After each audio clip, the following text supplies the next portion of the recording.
Here is an overview of the different risks a bank or a financial institution could be exposed to. We're going to take some time shortly and explore all of them. As you can see, they can broadly be categorized into two groups: financial risks and non-financial risks. Financial risks are risks that are reflected in the financial statements, usually the balance sheet of a bank. These risks usually arise as a result of their risk-taking activities day to day. Financial risks are market risk, credit risk, counterparty risk, and liquidity risk. Non-financial risks are risks arising from a bank's operations and are similar to risks faced by companies in other industries. These risks include operational risk, model risk, compliance risk, conduct risk, reputational risk, and ESG risk. Investment risk is describing a specific example of risk found in the investment management industry, and we'll explain this risk in more depth towards the end of this chapter. Okay, if you're ready, let's get into some specific examples of risks in banking, and let's start by exploring market risk. Banks, especially investment banks or universal banks with investment banking divisions, often own financial instruments like stocks and bonds and derivative contracts for relatively short periods of time to help them with their day-to-day business. An investment bank might buy and sell Apple shares or US Treasury bonds to its clients. They would describe this service as being a market maker.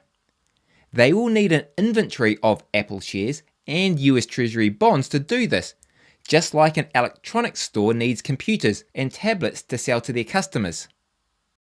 Banks record the value of these financial assets on their balance sheets. Financial assets are valued every day in a process called marking to market. Market risk is the uncertainty banks face due to movements in commodity prices, equity prices, interest rates, credit spreads, and foreign exchange rates. These movements will impact the value of stocks, bonds, and derivatives they own and record on their balance sheet. The larger the potential future movement in the market price of a financial asset recorded on its balance sheet, the more market risk a bank is exposed to. This is because the future value of that financial asset is harder to predict or more uncertain. This concept is referred to as volatility. Banks offer lots of different types of lending products. For example, retail banks will offer mortgages so its customers can purchase houses, or consumer loans so that they can purchase things like computers or cars. Retail banks will also offer products such as overdrafts, which in effect is a type of lending product. Commercial and corporate banks also offer lending products to their clients, from company credit cards to short-term lending facilities, so businesses can purchase new inventories or pay suppliers. These banks will also offer longer-term lending products, so businesses can invest by buying new factories or new equipment. Commercial and corporate banks may also team up with other lenders to lend money in large infrastructure projects in a process referred to as syndication. An investment bank may lend money to a hedge fund client to help support a specific trading strategy. Or an investment bank may lend money to a client looking to undertake a leveraged buyout. A leveraged buyout, or an LBO, is when one company purchases another company using a significant amount of debt. The wealth management division of a bank will offer lots of different lending products to its high net worth clients, from loans to purchase a house or a holiday home to loans to help their clients extend or grow a family business. All of these products expose banks to credit risk, or the risk that their customers fail to repay their loans, resulting in a financial loss to the bank. In fact, just to be a little bit more specific, this type of credit risk is also known as default risk. As you can see, because of the scope Of all these different types of lending products, credit risk or default risk is often the single biggest risk a bank is exposed to. There is another type of credit risk, counterparty credit risk, or just counterparty risk for short. Counterparty credit risk is an issue for banks engaged in financial market transactions with other counterparties. These counterparties could be investment banks, asset managers, hedge funds, and universal banks with investment banking or investment management divisions. In financial markets transactions, there are two parties, a buyer and a seller. Once the terms of the trade have been agreed by the parties, each party has certain obligations. The buyer has to deliver the specified amount of cash. The seller has to deliver the specified asset, for example a stock or a bond, in the specified quantity. Counterparty risk is the risk that a bank's counterparty fails to meet its obligation in a financial markets transaction, resulting in a financial loss to that bank. Businesses today are large and often complex organizations. This is especially true of banks. While banks can range from relatively small regional banks, the reality is most of the banks that we read or hear about are large universal or investment banks, with operations in dozens of countries, offering a range of products and services to a broad range of clients. These banks must have clearly defined processes and systems in place to avoid errors and improve efficiency. There is a high degree of dependency on technology to achieve this. People need the right training and skills in order to effectively fulfill their roles. The bank needs to adopt an appropriate attitude towards risk to encourage employees to behave ethically and lawfully. Not only do banks need to manage these internal issues successfully, they also need to manage external events which might disrupt their ability to operate on a day-to-day basis. These external events might come from natural sources. For example, a bank might experience disruption due to damage to its offices or trading floors due to an earthquake or a severe storm. Severe weather events may also prevent a bank's employees from being able to get to the office.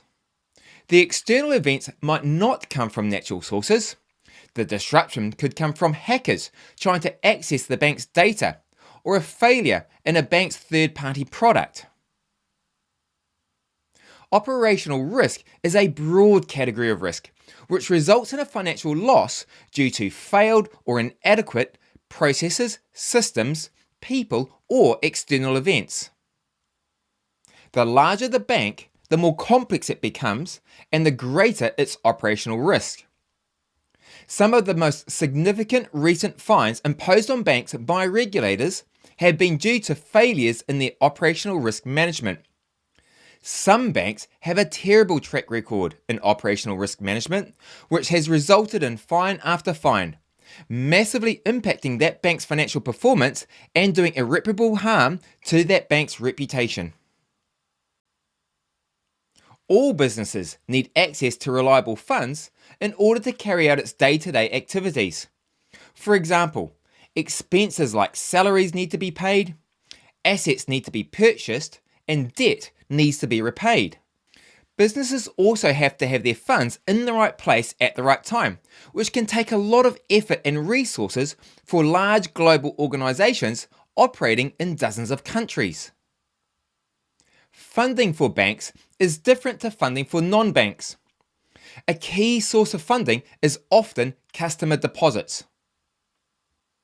But other sources of funding include borrowing from other banks, issuing bonds, trading liabilities, and equity.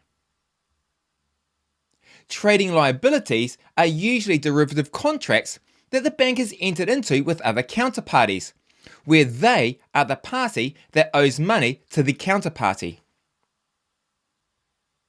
Liquidity management is the process of managing the funding of the bank. And the risk that a bank gets its liquidity management wrong is called liquidity risk. Liquidity risk comes from one of two sources. The first is probably fairly obvious. It's when the bank can't access the funding it needs to operate on a day-to-day basis. When this scenario happens, banks can run into trouble very, very quickly. This inability to access funding, that is liquidity, was one of the key reasons why Silicon Valley Bank failed in March 2023. And the second source of liquidity risk? Well, that's when a bank can still access the funding, but the cost of the funding is very expensive. And this leads to a loss in financial returns that the bank's able to generate.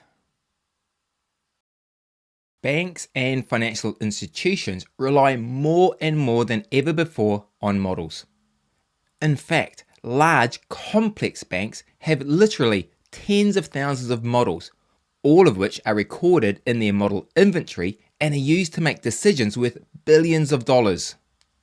So, what is a model? A model uses statistical, economical, financial, or mathematical theories, techniques, or assumptions to transform input data into outputs or results.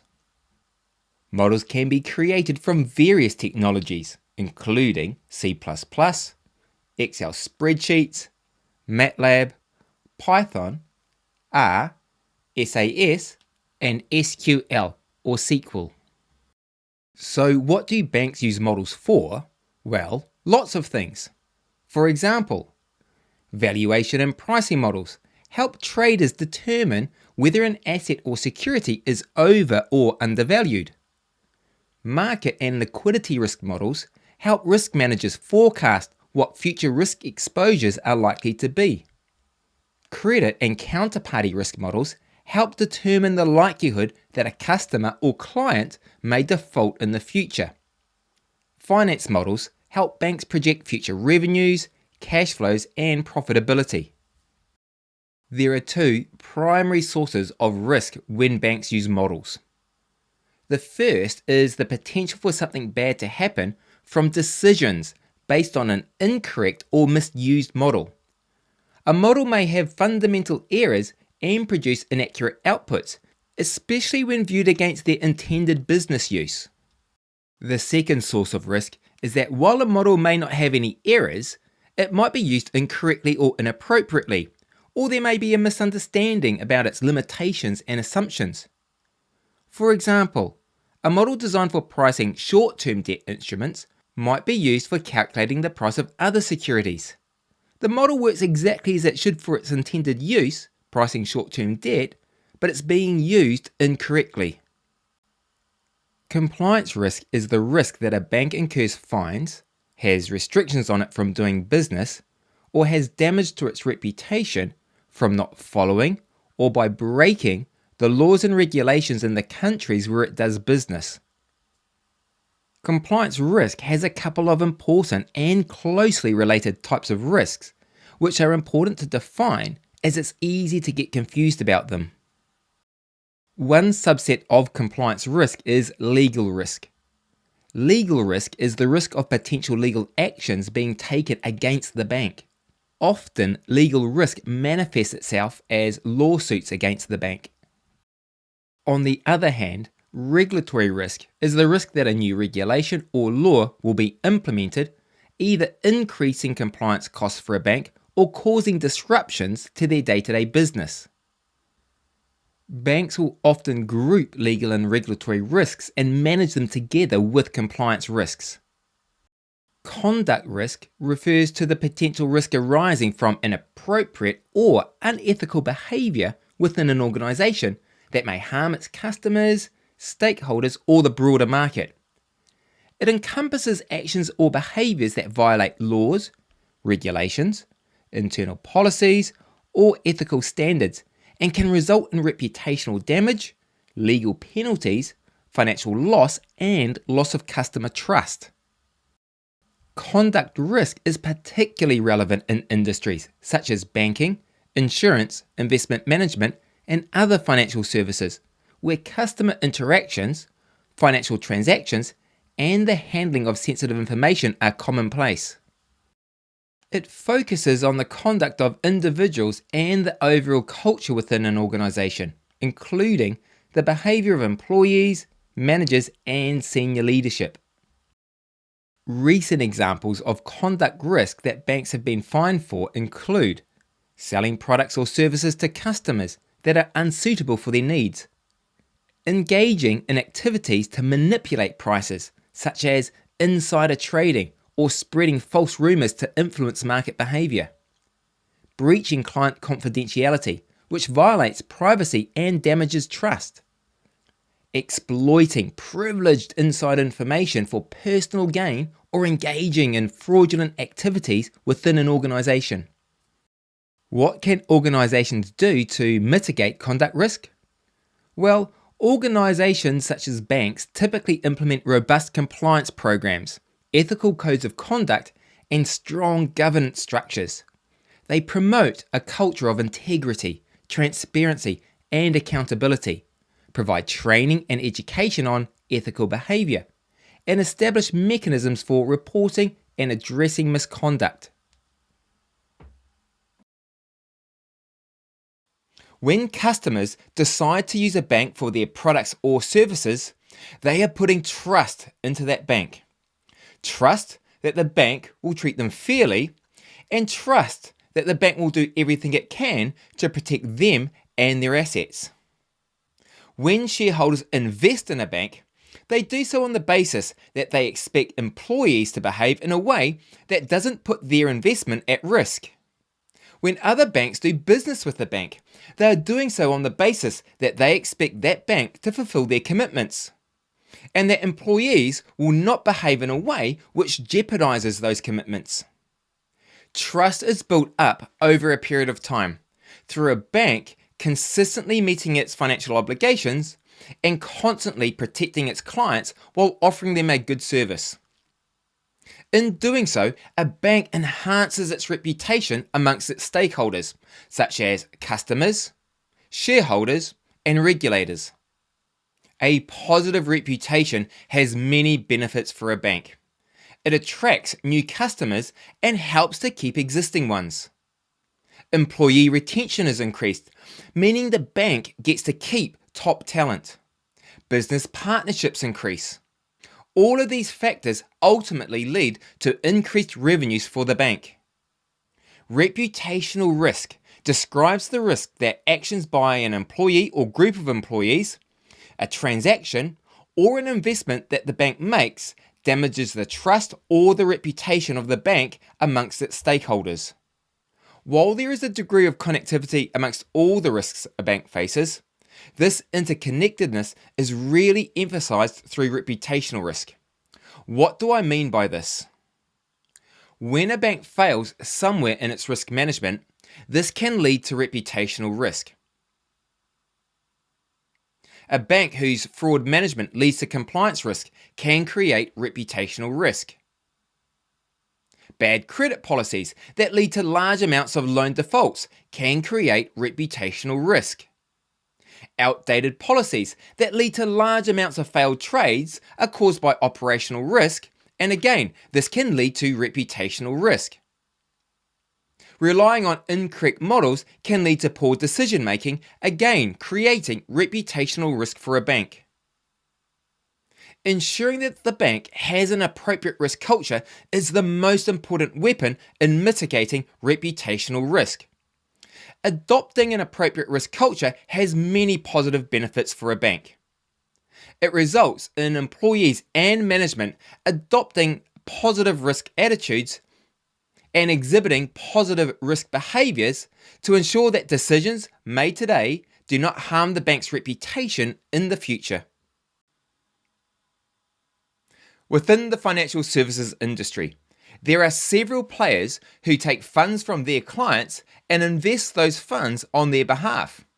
Examples include investment or asset managers, hedge funds, pension funds, and insurance companies. Let's group all of these different players under the one heading investment managers just for simplicity. These investments are subject to investment risk. Investment risk is the manifestation of market risk within an investor's investment portfolio. In other words, investment risk is the risk that an investor's portfolio might fall in value, resulting in an investor losing part or maybe even all of their investment. What's critical to understand here is that it's not the investment manager that's exposed to investment risk.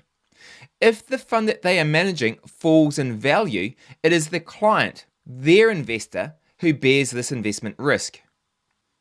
There are different ways to classify investment managers. A common approach is to classify them as either active or passive investment managers. An active investment manager has the performance of their fund measured against an appropriate index. Investment risk for an actively managed fund is the risk that the performance of that fund underperforms that of the index. If the index increases, investment risk is the risk that the fund increases by less than the index or outright falls. If the index falls, investment risk is the risk that the fund falls by more than that of the index. On the other hand, passive investment managers try to track the index by creating an investment portfolio that replicates the index as closely as possible.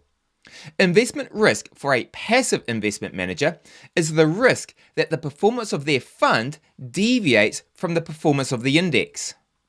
The implication here is that it's not actually a positive result for a passive investment fund to outperform the index that it's being measured against, because this indicates an issue with the investment manager's replication approach.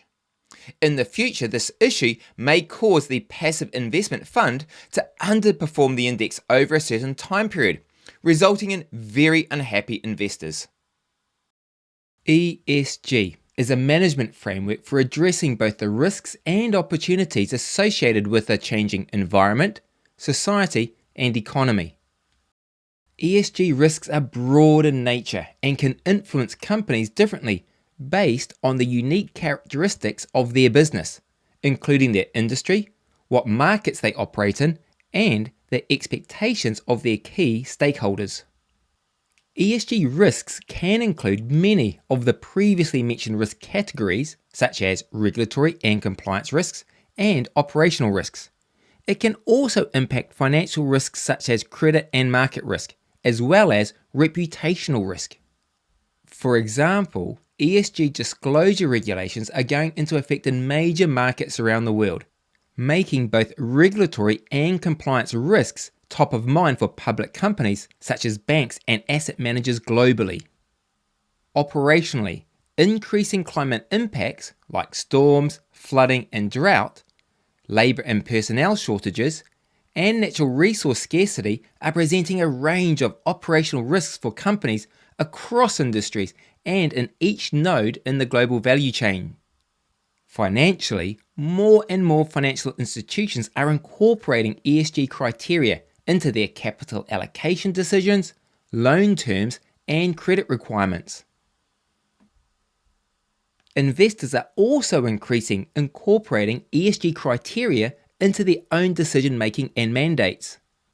All in all, a lack of ESG performance could directly impact one's ability to secure investment capital and satisfactory loan terms.